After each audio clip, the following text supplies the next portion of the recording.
કેન્દ્રીય ગૃહ વિભાગ દ્વારા ગઈકાલે સિવિલ ડિફેન્સ મોક ડ્રીલ માટેની જે સૂચના તમામ રાજ્યોને આપવામાં આવી હતી, આજે સવારે કેન્દ્રીય ગૃહ સચિવે જે બેઠક લીધી હતી તેમાં ગુજરાતના સૌ સિનિયર અધિકારીઓ હાજર રહ્યા હતા. તે બાદ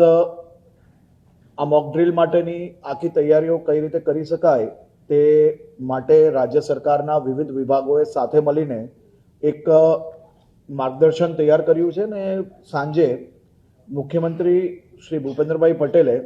ગુજરાતના જે 18 જિલ્લાઓમાં મોક ડ્રીલ થવાનું છે તેની વિડીયો કોન્ફરન્સના માધ્યમથી ગુજરાતના સૌ સિનિયર અધિકારીઓ અને જિલ્લામાં collector Shri, DDO Shri, police commissioner, SP અને બધા જ વિભાગના મુખ્ય અધિકારીઓ જોડે આ મોક ડ્રીલ માટેની બેઠક આજે લીધી છે.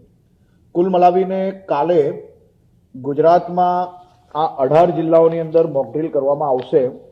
જેમાં વડોદરા, સુરત, તાપી, પાટણ, બનાસકાંઠા, અમદાવાદ, જામનગર, દેવભૂમિ દ્વારકા, કચ્છ વેસ્ટ અને ઈસ્ટ, ભરૂચ, ગાંધીનગર, ભાવનગર, મોરબી, ગીર સોમનાથ, મહેસાણા, નર્મદા, નવસારી અને ડાંગ, આ તમામ જિલ્લાઓમાં કાલે મોક ડ્રીલનું આયોજન કરવામાં આવ્યું છે. સાંજે 4 વાગે જિલ્લા કલેક્ટર શ્રી, વહીવટીતંત્ર અને તમામ ડિપાર્ટમેન્ટ સાથે મળીને જે વાઇટલ ઇન્સ્ટોલેશન છે તેમાંથી કોઈ બી 2-3 ઇન્સ્ટોલેશન્સ પર પ્લાનિંગના આધારે છેલ્લા સમયે નક્કી કરીને તાત્કાલિક ત્યાં સિવિલ ડિફેન્સની જે ગાઈડલાઇન્સ છે એ પ્રકારે તૈયારીઓ અને ત્યાં જે કોઈ લોકો છે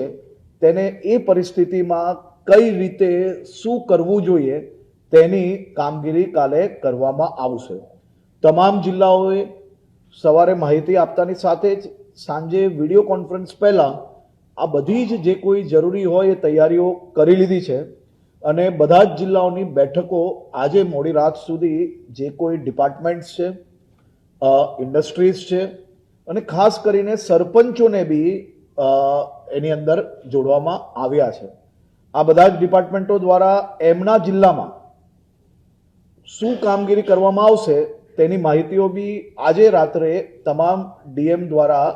જિલ્લા સ્તરે આપવામાં આવશે. ખાસ કરીને 4 વાગે વાઇટલ ઇન્સ્ટોલેશન્સ છે ત્યાં મોક ડ્રીલ કરવામાં આવશે. એની સાથે સાથે 7:30 વાગે સાંજે